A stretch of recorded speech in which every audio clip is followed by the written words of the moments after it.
വളരെ പ്രധാനപ്പെട്ട പ്രതികരണം നമ്മൾ പറഞ്ഞില്ല. അത് റെഡ് ആർമിയുടെ ഒരു പോസ്റ്റ് ഇടയ്ക്ക് വന്നിരുന്നു. നന്ദിയുണ്ട് മാഷേ എന്നായിരുന്നു ഇടയ്ക്ക് വളരെ പ്രധാനപ്പെട്ട ചില ലൈവ് അഭിലാഷ് മോഹനിലേക്ക് കൂടി ആ ചോദ്യം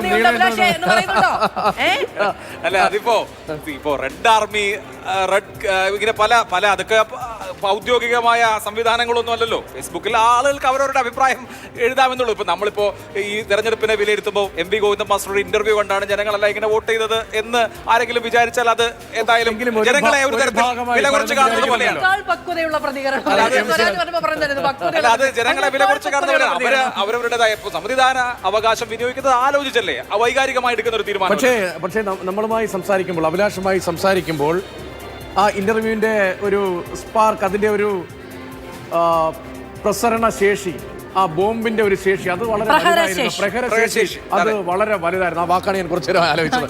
ആ ബോംബിന്റെ പ്രഹരശേഷി വളരെ വലുതായിരുന്നു. അപ്പോൾ ഇടപെട്ട് അഭിലാഷ് ചോദിക്കുന്നുണ്ട്, അല്ല ഇതിങ്ങനെ പറഞ്ഞാൽ വലിയ വിവാദമാകില്ലേ?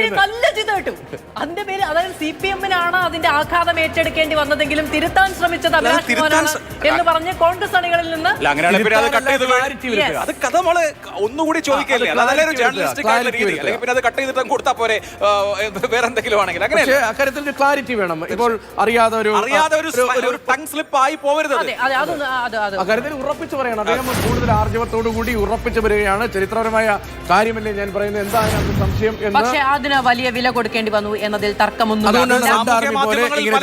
അഭിപ്രായപ്പെടുന്നുണ്ടെങ്കിലും ഞാൻ കാണുന്നത് ജനങ്ങൾ ഇതിൽ നിലമ്പൂർ വിജയത്തിൽ പല ഫാക്ടേഴ്സ് ഉണ്ട്, പല ഘടകങ്ങളുണ്ട്. അത് ഉൾച്ചേർന്നിരിക്കുന്ന ഒരു വിജയമാണ്. ഈ വിജയത്തിന്റെ പ്രാധാന്യം എന്ന് പറയുന്നത് 2026 UDF-നെ സംബന്ധിച്ച് ഒറ്റക്കെട്ടായി നിന്നാൽ വിജയിക്കാം എന്നൊരു സൂചനയാണ്. ഉപതെരഞ്ഞെടുപ്പുകളിലൊക്കെ സിറ്റിംഗ് സീറ്റുകളാണ് വിജയിച്ചത്. ഇപ്പോൾ LDF ചേലക്കരയിൽ LDF വിജയിക്കുന്നു. അതേസമയം കുറയ്ക്കാൻ കഴിഞ്ഞതിനെ വലിയ കാര്യമായി LDF അംഗീകരിച്ചു കൊടുത്തുമില്ല. ഇത് ഈ വിജയം LDF രാഷ്ട്രീയമായി വിശദീകരിക്കും. സിറ്റിംഗ് സീറ്റിൽ മാത്രം വിജയിക്കുന്നു എന്ന ആ സെനാരിയോയ്ക്ക് ഒരു വലിയ മാറ്റം വരികയാണ്. സിറ്റിംഗ് സീറ്റ് അല്ലല്ലോ ഇതിപ്പോൾ LDF-ന്റെ സിറ്റിംഗ് സീറ്റാണ്. അവിടെ UDF-ന് എന്ന് പറയും. 99 ഇല്ല കേട്ടോ. LDF 99-ൽ നിന്ന് 98-ലേക്കും UDF 41-ൽ നിന്ന് 42-ലേക്കും. അതാണ് ഈ ഉപതെരഞ്ഞെടുപ്പ് കൊണ്ടുവന്നിട്ടുള്ള മാറ്റം. പക്ഷേ ഇതിന്റെ ഒരു സൈക്കോളജിക്കൽ അഡ്വാൻറ്റേജ് അതൊന്നുമല്ല. അടുത്ത നിയമസഭാ തെരഞ്ഞെടുപ്പിലേക്ക് പോകുമ്പോൾ കിട്ടുന്ന ബൂസ്റ്റ് എന്ന് പറയുന്നതാണ് ഏറ്റവും പ്രധാനപ്പെട്ട കാര്യം. രാഹുലിന്റെ പോസ്റ്റ് അങ്ങനെയായിരുന്നു. കൈവിട്ടു പോയതൊക്കെ തിരിച്ചു പിടിക്കുന്നത് തുടക്കം.